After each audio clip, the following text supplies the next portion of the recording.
আচ্ছা, প্রথমেই যে ছবিটা introductory পেজে আজকে কিন্তু ওই যে অল্টারনেট ওয়েতে আজকে হচ্ছে পদার্থবিদ্যা বা পদার্থবিজ্ঞান। তো এখানে বাম দিকের ছবিটা দেখেন অনেক কিছু আছে। এই যে সিমিলিয়া আছে, তারপর প্রিন্সিপাল মানে যে ফার্মাকোলজি, টক্সিকোলজি, আবার ডান দিকে আমরা দেখতেছি ইমিউনোলজি, কনডেন্সড ম্যাটার ফিজিক্স। এটা আবার মাইক্রো ডোজ এন্ড পটেন্সির ক্ষেত্রে। আসলে আমি এই ছবিটা দিয়ে বোঝাতে চাচ্ছি যে এই যে ফিজিক্স বা পদার্থবিজ্ঞানের সাথে যে হোমিওপ্যাথি কিছু সম্পর্ক আছে এই বিষয়গুলা। মাঝখানে হচ্ছে একজন পেশেন্ট এবং একজন হচ্ছে হেলথ হেলথ কেয়ার প্রফেশনাল ছবি আছে। আর ডান দিকে যেমন আমি বললাম যে কনডেন্সড ম্যাটার ফিজিক্স, এটার সাথে সম্পর্ক আছে কার মাইক্রোডোজ এন্ড পটেন্সি। মানে আমাদের যে হোমিওপ্যাথি মেডিসিনের যে সূক্ষ্ম মাত্রার আহ, যে আমরা ওষুধ ব্যবহার করি তার সম্পর্ক আছে। তারপর হচ্ছে জেনে এক্সপ্রেশন স্টাডিজ, ওইটা একটা সাবজেক্ট, এবং বায়ো ইলেকট্রোম্যাগনেটিক্স। ও আচ্ছা, মাইক্রোডোজ এন্ড পটেন্সি তার সাথে সম্পর্ক কার কার আছে, ইমিউনোলজির আছে, কনডেন্সড ম্যাটার ফিজিক্স আছে, তারপরে জেনে এক্সপ্রেশন স্টাডিজ আছে, এবং বাম দিকে আমরা দেখতেছি যে সেল বায়োলজি মানে কোষ জীববিদ্যা। এবং ডান দিকে আরেকটা আছে বায়ো ইলেকট্রো ম্যাগনেটিক্স, এটারও সম্পর্ক আছে। আবার নিচে আছে হচ্ছে টোটালিটি অফ কিউর, মানে সম্পূর্ণ আরোগ্য লাভের ক্ষেত্রে কার কার সাথে সম্পর্ক আছে। এখানে যেমন আমরা বাম দিকে তাকালে দেখতেছি সাইকোসোম্যাটিক্স, বায়োইথিক্স, আবার ডান দিকে বায়ো ইলেকট্রোম্যাগনেটিক্স এটা। আর নিচে হচ্ছে ক্লিনিক্যাল রিসার্চ। ক্লিনিক্যাল রিসার্চ এটাও কিন্তু অত্যন্ত গুরুত্বপূর্ণ। আহ, এটা নট অনলি ফর মানে মেডিকেল সায়েন্স, যে কোনো প্রফেশনাল সাবজেক্টের জন্য research is very very important. কারণ হচ্ছে উইদাউট রিসার্চ মানে নো সাবজেক্ট ক্যান প্রসিড। এক কথায় যে যে কোনো বিদ্যাই হচ্ছে গবেষণা ছাড়া এগিয়ে যেতে পারে না, এগোতে পারবে না। তাহলে হবে কি যে ওই যে 200 বছর, 500 বছর বা 1000 বছর আগের যে তত্ত্ব, সেই তত্ত্ব নিয়ে পড়ে থাকতে হবে। এবং দেখা যাবে একটা সময় পরে এটা বিলীন হয়ে যাবে। বিলীন হয়ে যাবে এই কারণে, কারণ ডে টু ডে প্রতিটা জিনিসই কিন্তু চেঞ্জ হচ্ছে। আমাদের রোগের ধরন চেঞ্জ হচ্ছে। নতুন নতুন জীবাণু আবিষ্কার হচ্ছে। এবং দেখা গেছে আগের রোগের যে বৈশিষ্ট্যগুলো ছিল, মানে ওই সমস্ত রোগগুলোর বৈশিষ্ট্যগুলো চেঞ্জ হয়ে গেছে, আবার নতুন নতুন রোগও দেখা দিচ্ছে। তো সেক্ষেত্রে যদি এমন হয় যে 2000 বছর আগে একটা চিকিৎসা বিদ্যা ছিল এবং ওই বিদ্যাটাকে এখন কাজে লাগানোর চেষ্টা করা হয়, তাহলে আমি মনে করি, এটা আমার মতামত, যে এটা দিয়ে সুফল আসবে না।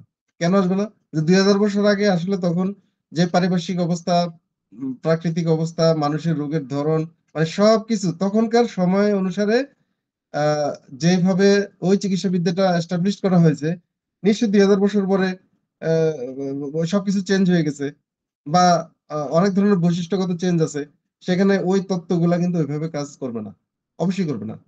এটা মানে কেউ বিশ্বাস করুক বা না করুক, আমি বলবো যে হ্যাঁ, করবে না। হ্যাঁ, ওই তত্ত্বটাকে বেজ হিসেবে ধরে গবেষণা করে ওটাকে ইমপ্রুভ করতে হবে। আমি আবার এটা বলবো যে ওই তত্ত্বটাকে একদম ফেলে দিতে হবে, ওটাও কিন্তু আবার জরুরি না। ওই তত্ত্বটাকে বেজ হিসেবে ধরে গবেষণা করে এখনকার মতো করে, যে ওখানে আরো কিছু সংযোজন, হ্যাঁ কিছুটা হয়তো বিয়োজন বা মডিফিকেশনের দরকার হতে পারে। মডিফিকেশন মিন্স কিন্তু ফেলে দেওয়া না, মডিফিকেশন মিন্স হচ্ছে আগের জিনিসটাকে একটু রিশেপিং করা। আর সংযোজন মানে নতুন করে সংযুক্ত করা, আর বিয়োজন মানে বাদ দিয়ে ফেলা। তাহলে এই ব্যাপারগুলো কিন্তু আসে হচ্ছে যে কোনো প্রফেশনাল বিষয়ের উপর যখন গবেষণা হয়, গবেষণার প্রেক্ষিতে। আমরা মেডিকেল সায়েন্স বাদ দিই না, যদি আমরা টেকনোলজি নিয়ে কথা বলি, তাহলে এটা আপনারা তো আহ, জানেন। যেমন 20 বছর বা 30 বছর আগে এখন যেরকম ঘরে ঘরে দেখা যায় যে ওয়াইফাই ইউজ করে, 30 বছর আগে কি ঘরে ঘরে ওয়াইফাই ছিল? ছিল না। নেটওয়ার্ক হয়তো ছিল, বাট নেটওয়ার্কের ধরনটা ছিল অন্যরকম। কিন্তু এগুলা তো প্রযুক্তিগত গবেষণার মাধ্যমেই কিন্তু কিভাবে যে নেটওয়ার্কটাকে ওয়্যারলেস মোডে সার্ভিস দেওয়া যায়, সেটা যেমন গবেষণা করে বের করছে। এবং সেটা সুফল হিসেবে মানুষ কিন্তু এখন খুব ইজিলি দেখা গেছে ওয়্যারলেস মোডে নেটওয়ার্কে ইউজ করতে পারতেছে। তারপরে একসময় তো নেটওয়ার্ক বলে কিছু ছিলও না। মানুষ চিঠি পাঠায়, তারপর ওই যে আমেরিকা থেকে 18 দিনে চিঠি আসতো ডাক বিভাগের মাধ্যমে। কিন্তু এখন তো দেখা গেছে একটা ইমেইল 1 সেকেন্ডে চলে যায়। তাহলে এগুলা কিন্তু প্রযুক্তিগত উন্নয়নটাও যেমন আসছে কিভাবে? গবেষণার মাধ্যমে। তো এটাই আমি বলছি যে clinical research very, very important. কারণ যদি আ এটা আমাদের হোমিওপ্যাথি বলে কথা না। অ্যালোপ্যাথির ক্ষেত্রেও অ্যালোপ্যাথি কেন দাবি করে যে উনারা হচ্ছে একেবারেই সায়েন্স আ এবং উনাদের চিকিৎসাবিদ্যা হচ্ছে মানে চরম পরম মানে সত্য বিজ্ঞান ভিত্তিক বাট আমাদের ইয়েটার ভিত্তি নেই। ওই কথাটা উনারা কেন বলে? কারণ হচ্ছে উনাদের যথেষ্ট গবেষণা হয়। সারা ওয়ার্লড ওয়াইড গবেষণা হয়। মানে কম বেশি বিভিন্ন দেশেই হচ্ছে যে ওইটার পিছনে লেগে আছে যে গবেষণা করে নতুন কি করা যায়। কিন্তু আমাদের হোমিওপ্যাথিতে আসলে ওইভাবে গবেষণা আ হচ্ছে না। এটা যেটা সত্যি কথা যে ওইভাবে গবেষণা হচ্ছে না। আমাদের দেশেই বলেন যে আমাদের দেশে কয়টা গবেষণা ইনস্টিটিউট আছে হোমিওপ্যাথির উপর? ওরকম নাই। তো আ এখন গবেষণা যদি না হয়, তাহলে আমাদেরকে দেখা যাবে ওই যে ডক্টর স্যামুয়েল হ্যানিম্যান যে জিনিস রেখে গেছেন বা তার পরবর্তীতে বডি ক্যান্ট আরো কিছু জিনিস দিয়ে গেছেন, ওই উনাদের তত্ত্ব নিয়ে পড়ে থাকতে হবে। আ এবং ওনাদের তত্ত্ব অনুসারে যতটুকু আমরা কাজ করতে পারবো। মানে ভবিষ্যৎ যত আসবে আমরা চ্যালেঞ্জের সম্মুখীন হব। কিন্তু হয়তো আমাদের সফলতা কমে যাবে। এটা হচ্ছে ট্রু। বাট যদি গবেষণা থাকে তাহলে অবশ্যই উনাদের যে তত্ত্বগুলা এই যে ডক্টর স্যামুয়েল হ্যানিম্যান বলেন, বরিক বলেন, ক্যান বলেন বা যারা এই মেডিকেল সায়েন্স নিয়ে কাজ করেছে, উনাদের তত্ত্বগুলাকেই বেস হিসেবে ধরে যদি গবেষণা করা হয় তাহলে দেখা যাবে যে আমাদের এই বিজ্ঞানও কিন্তু অনেক স্ট্রং বিজ্ঞান হবে। আমরাও কিন্তু দাবি করতে পারবো যে না, এটাও অনেক মানে একটা কি বলবো যে দুরন্ত মেডিকেল সায়েন্স। যে এটা দিয়ে অনেক কিছু হয়। যদিও অনেক কিছু হচ্ছে। কিন্তু আমরা তো আসলে ওই যে গবেষণা আ ভিত্তিক যে তত্ত্বের অভাবে কিন্তু অনেক কিছু আমরা মানে ওইভাবে জোর দিয়ে বলতে পারি না। এটা হচ্ছে ব্যাপার। যাই হোক, আমি অনেকগুলো কথা বললাম যে এই ছবিটা দিয়ে আসলে বোঝানোর চেষ্টা করেছি যে আ এই যে আমাদের হোমিওপ্যাথির সাথে যে ফিজিক্স এর কিছু অংশ বা বিভিন্ন যে সেক্টর গুলোর যে আ মানে রিলেশন এটা দিয়ে আসলে আমি একটু বোঝানোর চেষ্টা করেছি। তো এই ছবিটা কি আপনারা কেউ চিনেন? এটা কার ছবি? চিনার কথা। আপনারা কথা বলেন।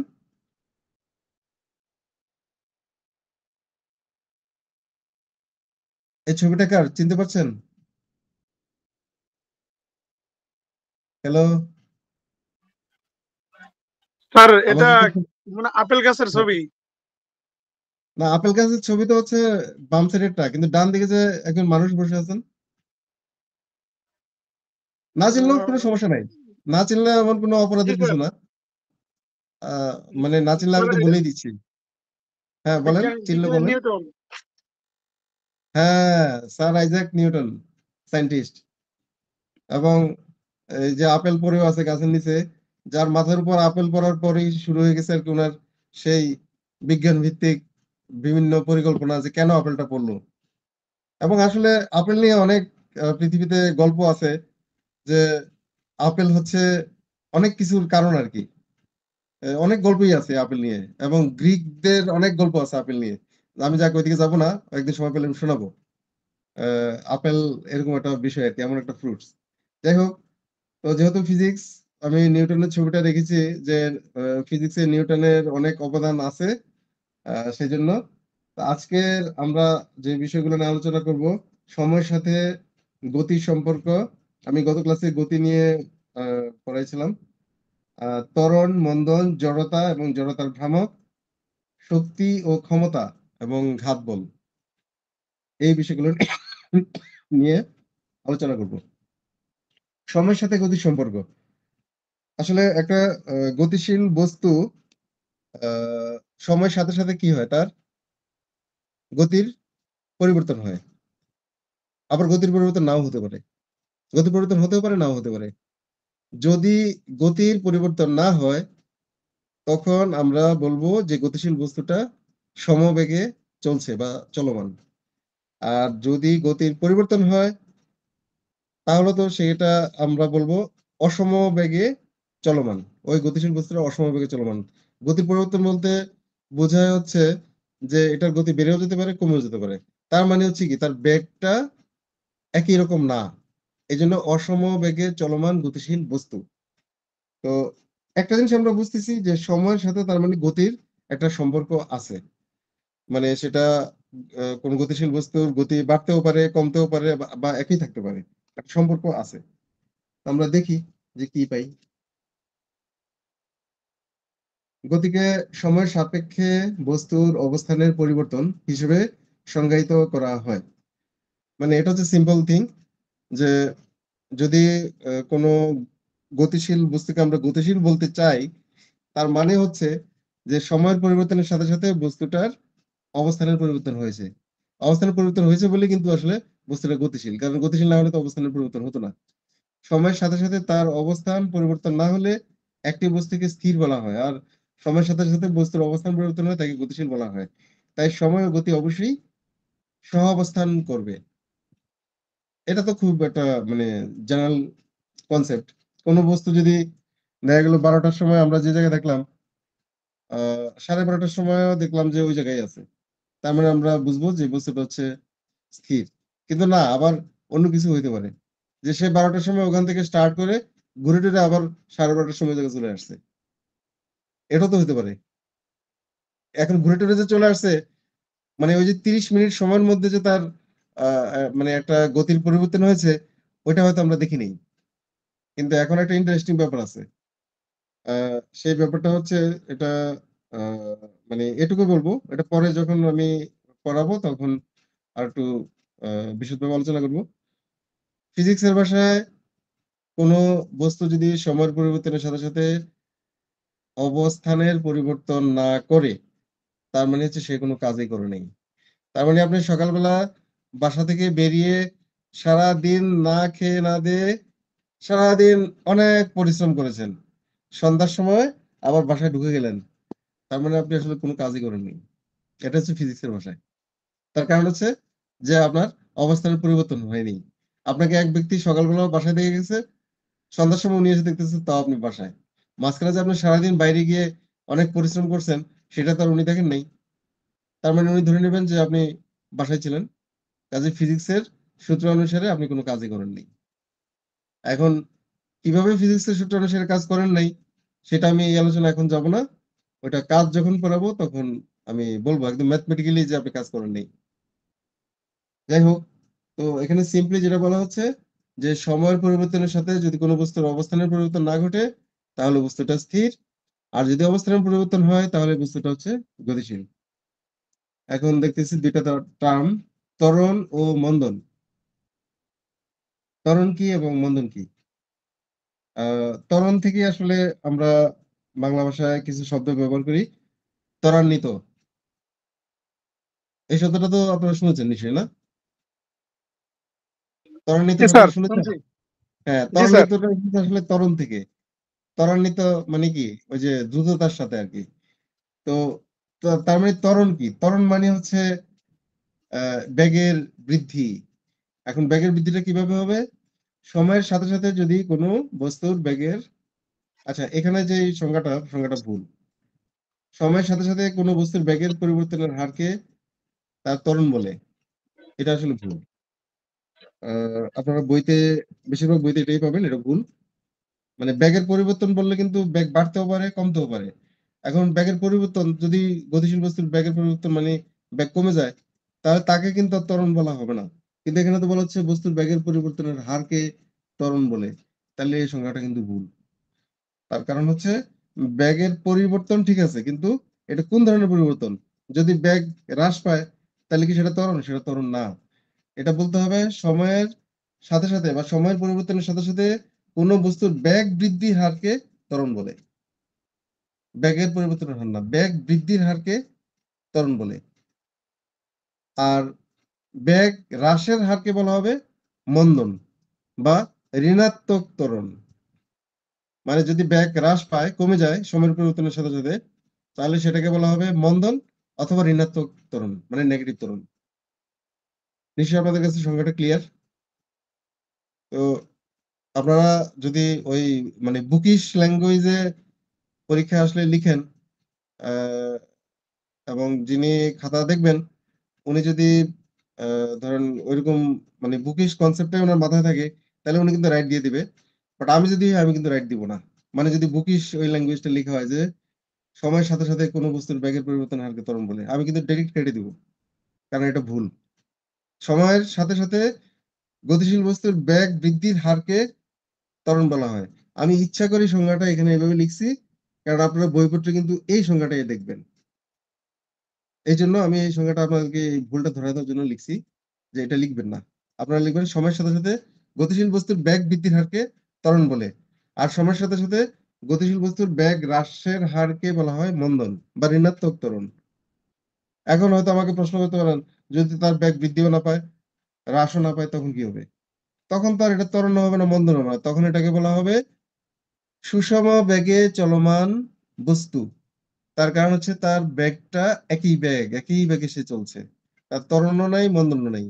সে প্রথম সেকেন্ডে যদি 2 কিলোমিটার পার বেগে 2 কিলোমিটার মানে পার সেকেন্ড বেগে চলে, সে দেখা গেল দ্বিতীয় সেকেন্ডে একই কিলোমিটার মানে 2 কিলোমিটার পার সেকেন্ড বেগে চলতেছে, তৃতীয় সেকেন্ডও সেম। তার মানে কি, সে তো বেগ বাড়তেছেও না, কমতেছেও না। তখন এটাকে বলা হয় সুষম বেগে চলমান বস্তু। তাহলে আমার মনে হয় আপনাদের ত্বরণ, মন্দন এবং সমবেগে বা সুষম বেগে চলমান গতিশীল বস্তুর যে ধারণাটা, এটা আমার মনে হয় পরিষ্কার। তো একটু ম্যাথমেটিক্যালি আসি। যেটা বললাম ত্বরণ, যে সময়ের পরিবর্তনের সাথে সাথে গতিশীল বস্তুর বেগ বৃদ্ধির হারকে ত্বরণ বলে। এখন আমরা ধরি একটা বস্তুর আদিবেগ হচ্ছে ইউ, এবং টি সময় পরে, টি মানে যেকোনো সময় আর কি, টি সময় পরে যদি ওই গতিশীল বস্তুটার বেগ বৃদ্ধি পেয়ে শেষ বেগ ভি হয়, তাহলে তার বেগের পরিবর্তন কি হলো? U minus V.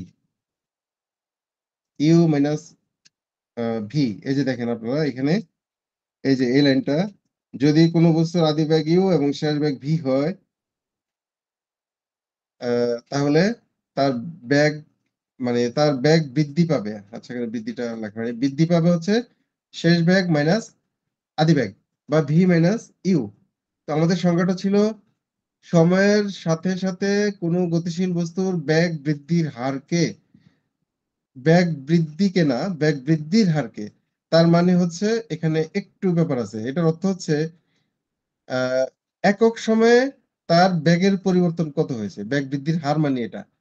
যেমন আমরা যদি বলি যে একটা গাড়ির বেগ কত, তাহলে কিন্তু আপনি বেগটা হয় প্রকাশ করবেন যে প্রতি ঘন্টায় সে কত কিলোমিটার বেগে চলতেছে, অথবা প্রতি মিনিটে কত কিলোমিটার বেগে চলতেছে। তাহলে এটা কিন্তু একটা একক সময়ে বোঝানো হচ্ছে। ঠিক ব্যাপারটা এখানে এরকম, যে টি সময়ে তার বেগ বৃদ্ধি পাচ্ছে কত, ভি মাইনাস ইউ। তাহলে একক সময়ে কত হবে? V minus u divided by t. এটাই হচ্ছে ত্বরণ। ত্বরণের ইংরেজি হচ্ছে এসেলারেশন, এসেলারেশন। এই জন্য এটাকে ত্বরণের সংকেত হচ্ছে এ। এই যে নিচের লাইনে আমি এই যে ইহাই ত্বরণ a equal to v minus u divided by t. এটাই হচ্ছে ত্বরণ, কোন গতিশীল বস্তুর ত্বরণ বের করার ফর্মুলা। তার মানে আপনি যদি একটা গতিশীল বস্তুর শেষ বেগ জানেন এবং আদি বেগ জানেন, এবং কত সময় ধরে ওই গতিশীল বস্তুটা চলমান ছিল সেই সময়টা জানেন, তাহলে আপনি শেষ বেগ বিয়োগ আদি বেগ ডিভাইডেড বাই সময় দিলেই আপনি ত্বরণ পেয়ে যাবেন। এটুকু কি আপনাদের বুঝতে কোনো সমস্যা আছে? বলেন। তার ত্বরণের সংখ্যাটা আরেকটু বললে ভালো হয় স্যার। ত্বরণের সংজ্ঞাটা হচ্ছে সময়ের সাথে সাথে অথবা সময়ের পরিবর্তনের সাথে কোনো গতিশীল বস্তুর বেগ বৃদ্ধির হারকে ত্বরণ বলে। আবারও বলতেছি, সময়ের সাথে সাথে কোনো গতিশীল বস্তুর বেগ বৃদ্ধির হারকে ত্বরণ বলে। আবার বলতেছি, সময়ের সাথে সাথে কোনো গতিশীল বস্তুর বেগ বৃদ্ধির হারকে ত্বরণ বলে। বোঝা গেল? ঠিক আছে স্যার। জি স্যার। এখন আসি যে ত্বরণ এবং মন্দনের মধ্যে পার্থক্য কি। একটু আগে তো আমি ত্বরণ এবং মন্দন দুইটাই বললাম। বেগ যদি হ্রাস পায় তাহলে হচ্ছে মন্দন। তো এখানে প্রথম পার্থক্যটা হচ্ছে বেগ বৃদ্ধির হারকে ত্বরণ বলে আর বেগ হ্রাসের হারকে মন্দন বলে। সহজ কথা। ত্বরণ সৃষ্টির জন্য বস্তুর গতির অভিমুখে বল প্রয়োগ করতে হয়। এটাও সত্য যে ত্বরণ মানে তো হচ্ছে তার বেগ মানে প্রতি মুহূর্তে মুহূর্তে বাড়বে, তাই তো? তাহলে বেগ যদি বাড়তে হয় তাহলে ওই বস্তুর উপর কি করতে হবে? বল প্রয়োগ করতে হবে। আর মন্দন সৃষ্টির জন্য গতির বিপরীত দিকে বল প্রয়োগ করতে হবে। এটা হচ্ছে অভিমুখে মানে সামনের দিকে বল প্রয়োগ করতে হবে ত্বরণ বৃদ্ধির জন্য। আর মন্দনের জন্য হচ্ছে উল্টো দিকে। মানে বস্তুটা যেদিকে গতিশীল তার উল্টো দিকে আপনাকে বল প্রয়োগ করতে হবে। তাহলে কি হবে? গতিশীল বস্তুটা আস্তে, আস্তে ওই যে বেগ কমতে থাকবে। মানে একটা সময় 0 হয়ে যাবে। 0 হওয়া মানে স্থির হয়ে যাবে। মানে যতক্ষণ কমতে থাকবে ওই কমার হারটাই তো হচ্ছে মন্দন। ত্বরণের প্রভাবে বস্তুর ভরবেগ ও গতিশক্তি ক্রমশ বৃদ্ধি পায়। ত্বরণের প্রভাবে বস্তুর ভরবেগ। ভরবেগ কিভাবে বৃদ্ধি পায়? বস্তুর ভর তো কখনো ত্বরণের কারণে বৃদ্ধি পেতে পারে না। আসলে তার বেগ বৃদ্ধি পায়। তো ভরবেগ মানে কি? ভর গুণন বেগ। তো মনে করেন বস্তুর ভর যদি আমি নির্দিষ্ট বস্তুর ভর তো আর চেঞ্জ হবে না। বস্তুর ভর মনে করেন আমি যদি ধরি যে আ আ ২ নিউটন, এটা যত জোরেই চলুক বা যত আস্তেই চলুক ওটার ভর ২ নিউটনই থাকবে। কিন্তু এখন প্রশ্ন হচ্ছে মনে করেন আমি দেখলাম যে বস্তুটা চলতেছে আ 3 মিটার পার সেকেন্ড বেগে। তাহলে তার আ ভর হচ্ছে ২ নিউটন। তাহলে তার ভরবেগ কত হবে? ৩ দুগুণে ৬। তাই তো? এখন যদি আমি দেখি ২য় সেকেন্ডে তার আগে বেগ ছিল ৩ মিটার পার সেকেন্ড। এখন ২য় সেকেন্ডে দেখতেছি তার বেগ হয়ে গেছে ৪ মিটার পার সেকেন্ড। যেহেতু ত্বরণ বাড়তেছে। তো তাহলে তার ভরের কিন্তু পরিবর্তন নাই। তার ভর কিন্তু ওই যে ২ নিউটনই আছে। তাহলে এখন কি হবে? তার ভরবেগ ৪ দুগুণে ৮ হয়ে যাবে। আগে ছিল ৬ এখন হয়ে যাবে ৮।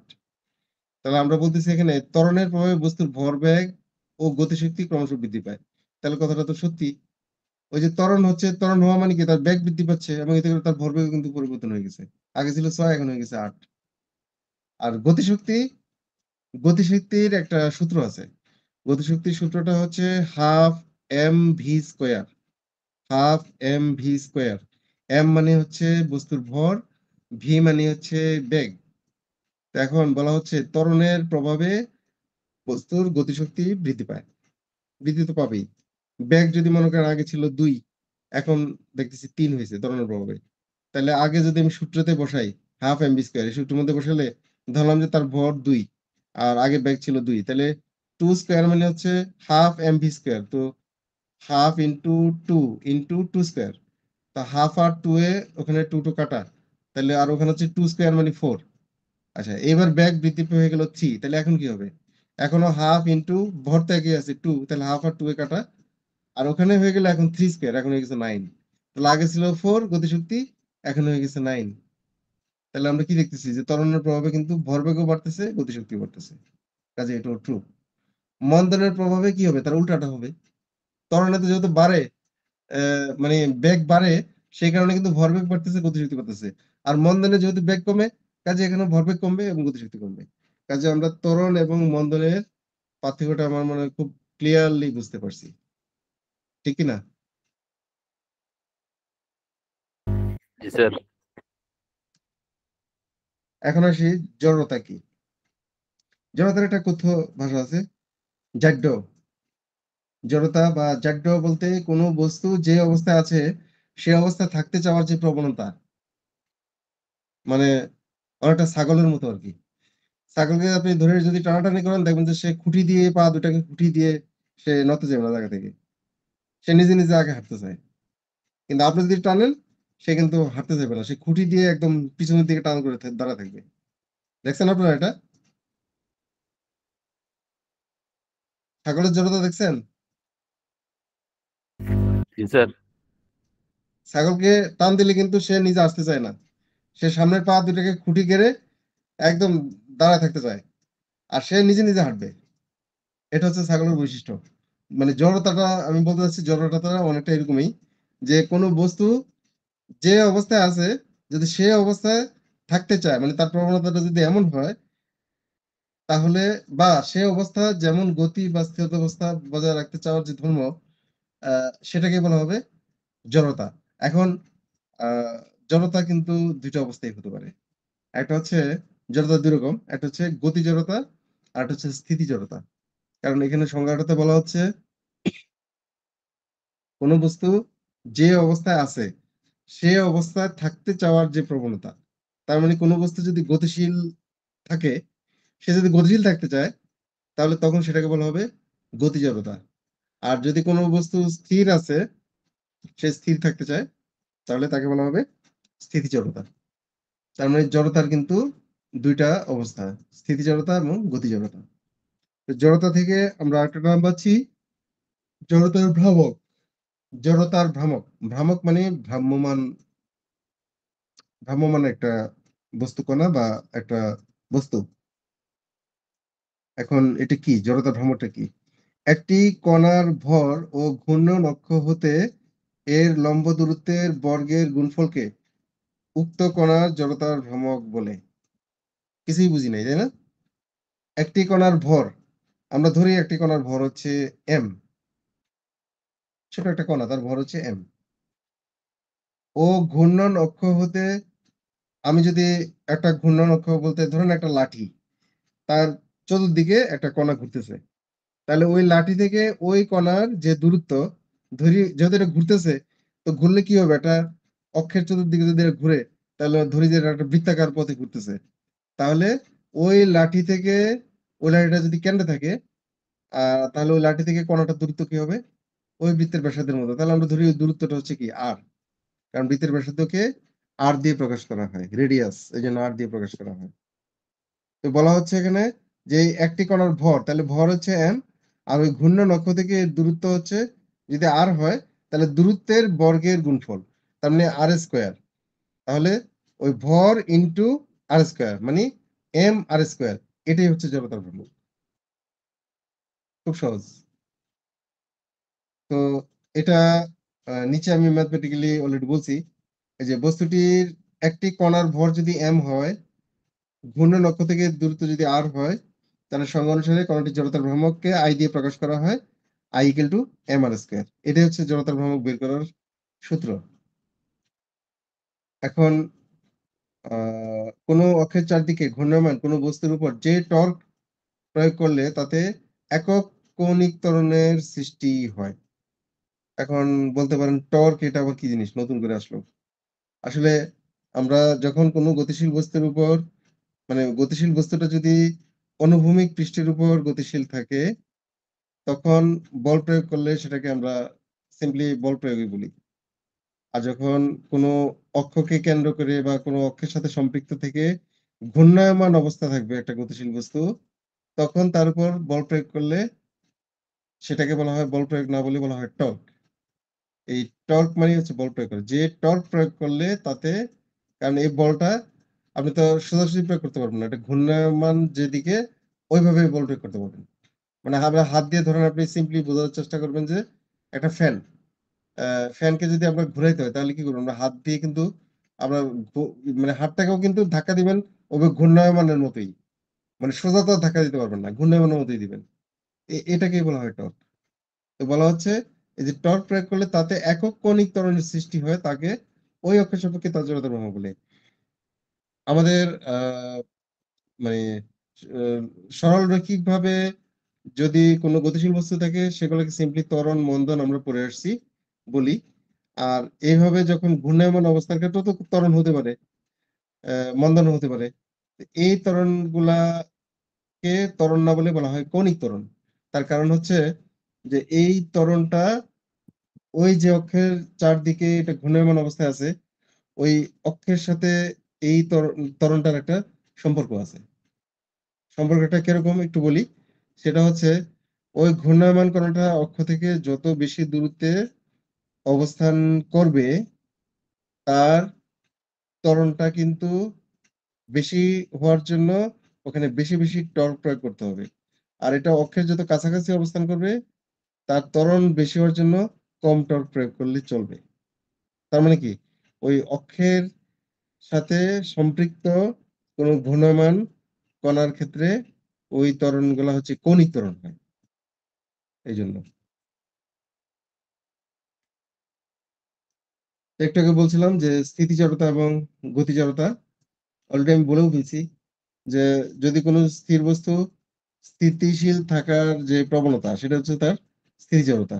যেমন ক্যারাম বোর্ডের ২ টি গুটি পরপর উপরে সাজিয়ে রেখে স্ট্রাইকার দ্বারা যদি নিচের গুটিতে আঘাত করলে নিচের গুটি সরে যায়। কিন্তু স্থিতিজড়তার কারণে উপরের গুটি নিচ থেকে এটা আমরা ছোটবেলায় খেলছি। ওই যে কলা গাছ বলতাম। মানে ছোট গুটিগুলাকে পরপর একটার উপর একটা, একটার উপর একটা করে এরকম স্ট্যাক দিয়ে তারপর যদি আপনি স্ট্রাইকার দিয়ে মারেন, নিচের গুটিতে হিট করলে দেখা যাবে কি যে ওই নিচের গুটিটা সরে গেছে। আর উপরের গুটিটা একদম সোজা নিচের স্থানটা দখল করে ফেলছে। তার মানে উপরের গুটিটা কিন্তু জায়গা থেকে সরে নাই। সে সোজাই নিচের স্থানটা দখল করেছে। এটা হচ্ছে তার স্থিতিজড়তার কারণে। আর গতিজড়তা হচ্ছে মানে গতিশীল বস্তু গতিশীল থাকতে চাওয়ার যে প্রবণতা। এটার এখানে আমি যদিও একটা ক্রীড়াবিদ দিয়ে একটা এক্সাম্পল দিচ্ছি। আরেকটা সহজ এক্সাম্পল হচ্ছে মনে করেন আপনি কোনো বাসে বা কোনো একটা গাড়িতে বসে আছেন। তখন আপনি যদিও বসে আছেন, গাড়ি গতিশীল বিধায় আপনিও কিন্তু গতিশীল। আ কিন্তু যদি দেখা যায় হঠাৎ করে গাড়িটা ব্রেক করে তখন আপনি কি করেন? সামনের দিকে একটু ঝুঁকে পড়েন। তার কারণ হচ্ছে ব্রেক তো করেছে গাড়িকে। আপনি তো এতক্ষণ গাড়ির সাথে আপনিও গতিশীল ছিলেন। আপনাকে তো ব্রেক করে নাই। ড্রাইভার ব্রেক করছে কিন্তু গাড়িকে। গাড়ির চাকাকে থামাইছে। তো গাড়ি তো থেমে গেছে। কিন্তু আপনাকে তো কেউ থামায়নি। সেই কারণে আপনি হঠাৎ করে ওই যে গাড়ি থেমে গেল আপনি ধাক্কাটা খাচ্ছেন। এটা হচ্ছে গতি জড়তার কারণ। তো এখানে আ নিচে আমি আরেকটা হচ্ছে শক্তি এবং ক্ষমতার মধ্যে পার্থক্য দেখিয়েছি। এগুলো সবই ফিজিক্সের টার্ম। শক্তি কি এবং ক্ষমতা কি? মানে এই টার্ম গুলা ক্লিয়ার হওয়া দরকার। কোন বস্তুর কাজ করার ক্ষমতাকে শক্তি বলে। যেমন একটা মানুষ যদি কাজ করতে পারে তখন আমরা বলি তাকে শক্তিশালী। আর যখন যে কাজ করতে পারে না তাকে বলে যে সে দুর্বল, তার শক্তি নাই শরীরে। তার মানে ওইটা থেকে বোঝা যাচ্ছে যে কাজ করার যে সামর্থ্য, কাজ করার সামর্থ্যকেই বলা হয় শক্তি। আর ক্ষমতা হচ্ছে কোন বস্তু একক সময়ে যে পরিমাণ কাজ করতে পারে। এটাও একটা ওই যে হারের মতো। মানে একক সময়ে কতখানি কাজ করতে পারল, আ সেটাই হচ্ছে তার ক্ষমতা। কাজকে পরিমাপ করা হয় জুল দিয়ে, জুল। আর ক্ষমতাকে পরিমাপ করা হয় হচ্ছে উম ওয়াট দিয়ে, ওয়াট। এবং এই কারণে আমাদের বৈদ্যুতিক যে লাইট, তারপরে ফ্যান, বিভিন্ন কিছু এগুলার ক্ষমতাকে পরিমাপ করা হয় ওয়াট দিয়ে। যে কত ওয়াটের লাইট, কত ওয়াটের ফ্যান, এভাবে ওয়াট দিয়ে। অথবা আপনার যদি আ ইয়ে থাকে, ওভেন থাকে যে ওখানে আ কয়েল আছে, কয়েলটা কত ওয়াটের। আর যদি ইস্ত্রি থাকে, ইস্ত্রিতে যে কয়েলটা আছে ওটা কত ওয়াটের। মানে এই ওয়াট দিয়ে বোঝা যাবে যে এটার কাজ করার ক্ষমতা কত।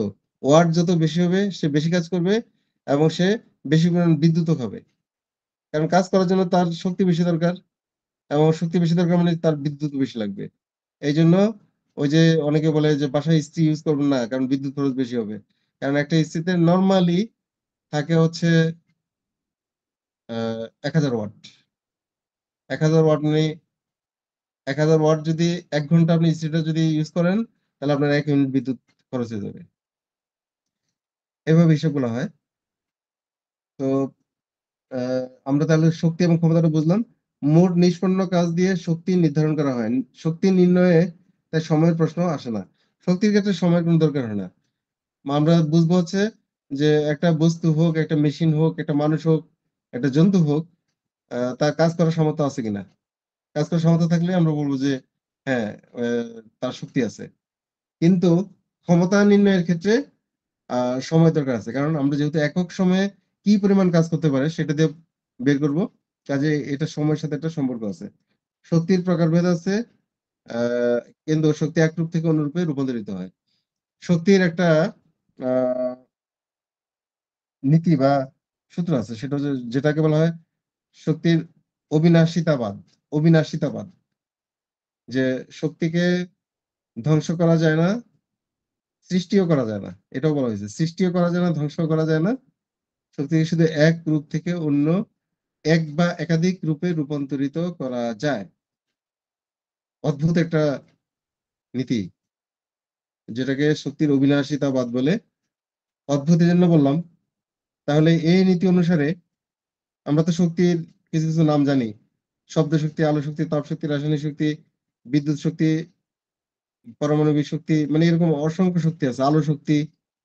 তো এখন যদি এই শক্তিকে ধ্বংস করা না যায়, তাহলে এই যে আমরা কথা বলতেছি শব্দ শক্তি, এই শক্তি তো ধ্বংস হচ্ছে না। এগুলো তাহলে কোথায় যাচ্ছে? তার মানে আমাদের আশেপাশে কিন্তু ইথার, ইথার নামের একটা ভ্যাকুয়াম স্পেয়ার আছে।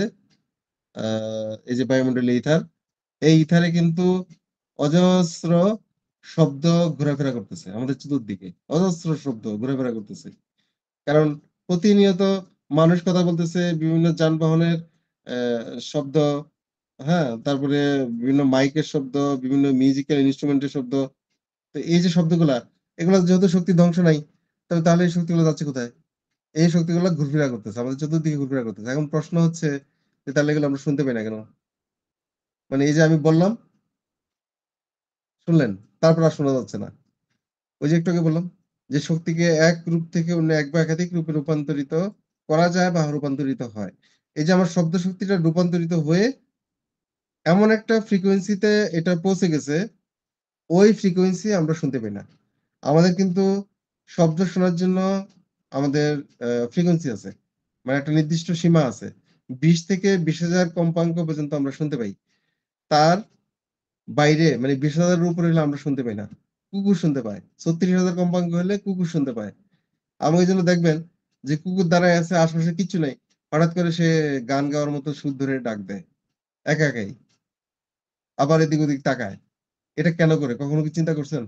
অবশ্যই এগুলো নিয়ে গ্রামে গঞ্জে বা বিভিন্ন মানুষের বিভিন্ন মতবাদ শোনা যায় যে কুকুর এভাবে ডাক দিলে বা বিভিন্ন সময়ে আমি শুনি আরকি, বিভিন্ন সময় শুনেছি অনেকদের কাছে যে আ এগুলা শুভ লক্ষণ না, কোনো বিপদী সংকেত ইত্যাদি, ইত্যাদি। যাই হোক, এখন বৈজ্ঞানিক ব্যাখ্যা হচ্ছে যে আসলে কুকুর তো ৩৬,০০০ আ কম্পাঙ্কের শব্দ শুনতে পায়। যে কম্পাঙ্কের শব্দ আমরা শুনতে পাই না। এখন যেহেতু আমাদের চারপাশে বললাম একটু আগে যে শব্দ রূপান্তরিত হয়ে এমন কোন ফ্রিকোয়েন্সিতে চলে গেছে, যে ফ্রিকোয়েন্সি আসলে আমাদের শোনার সীমার মধ্যে নাই। এখন যদি ওটা এমন হয় যে ওই যে কুকুরের ৩৬,০০০ কম্পাঙ্ক শুনতে পায়, সেই ফ্রিকোয়েন্সিতে পৌঁছে গেছে। কুকুর যদি শুনতে পায়, তাহলে তার কাছে এটা অদ্ভুত মনে হচ্ছে এটা কিসের শব্দ? এই আওয়াজটা কোত্থেকে আসতেছে? তখন সে ভয়ে আসলে চিৎকার দেয়। এবং এটাও দেখবেন যে কুকুর অনেক সময় নিজে, নিজেই আশপাশে কিছু নাই, লেজটাকে নামায়ে পিছনের দিকে দৌড়াচ্ছে। মানে মনে হচ্ছে সে ভয় পাচ্ছে বা তাকে কেউ ধাওয়া করতেছে। এমন কেন হচ্ছে আসলে? এটা হচ্ছে সে এমন কোন বিকট ধরনের শব্দ শুনতে পাচ্ছে, সে আসলে ভয় পাচ্ছে। যে এটা কোত্থেকে কিসের শব্দ হচ্ছে বা কি আসতেছে। এবং সে ভয়ে সে লেজটাকে নিচু করে দিয়ে পিছনের দিকে বা এদিক সেদিক দৌড়াচ্ছে। এটা হচ্ছে আসলে ব্যাপার। বাট দিস ইস ট্রু যে ওই যে শব্দটা রূপান্তরিত হয়ে অন্য কম্পাঙ্কে রূপান্তরিত হয়ে তার ধ্বংস হচ্ছে না। আ কিংবা অন্য কোন শক্তিতে রূপান্তরিত হতে হয়তো আ পারছে। আ আরো এক্সাম্পল আছে। যেমন ধরেন আমরা টেলিভিশনে যে দেখতে পাই, শব্দ শুনতে পাই, ছবি দেখতে পাই। এ যখন সম্প্রচার করা হচ্ছে, কোথায় রয়ে গেছে টেলিভিশন সেন্টার। ওখান থেকে সম্প্রচার করার পর এটা চলে যাচ্ছে স্যাটেলাইটে। স্যাটেলাইট থেকে আবার আসতেছে আ মানে আমাদের স্যাটেলাইট রিসিভারে। রিসিভার থেকে তারপরে হয়তো কানেকশনের মাধ্যমে আমাদের টিভি পর্যন্ত আসতেছে। এখন ইন্টারেস্টিং ব্যাপার হচ্ছে যে ওখানে কি সুন্দর ছবিও চলে আসতেছে, শব্দও চলে আসতেছে। তাহলে এটা কিভাবে আসলো? ওই শব্দ কি তার মধ্যে কি শব্দ হিসেবে ছিল? না। ওখানে ইলেক্ট্রোম্যাগনেটিক সিগন্যাল হিসাবে ছিল। Electromagnetic signal. তড়িৎ চুম্বকীয় তরঙ্গ হিসেবে ছিল। তাহলে এটাও কিন্তু একটা প্রমাণ যে একটা শক্তি যে অন্য শক্তিতে রূপান্তরিত হচ্ছে। আমরা যখন মোবাইলে কথা বলি, আমার মুখ থেকে হ্যালো বললাম, আ মোবাইলের যে আ মানে মাইক্রোফোন সে হ্যালো শুনতে পেয়েছে। তারপর আমি যার সাথে কথা বলতেছিলাম কানেক্ট হয়েছি, উনিও কিন্তু আমার হেলোটা শুনতে পেয়েছে। কিন্তু ইন্টারেস্টিং ব্যাপার হচ্ছে এই যে মাঝখান দিয়ে যে চলে গেল, উনি হয়তো দেখা গেছে ১,০০০ কিলোমিটার দূরে বসে আছে। তাহলে মাঝখান দিয়ে যে গেল এটা কি হেলোটা হেলো আওয়াজ হিসেবে গেছে? না। এটা কিন্তু মাঝখানে অনেক প্রযুক্তি আছে। এই মোবাইল মাইক্রোফোন আমার কাছ থেকে রিসিভ করেছে। রিসিভ করার পর এই শব্দটাকে এটা এনালগ সংকেত ছিল।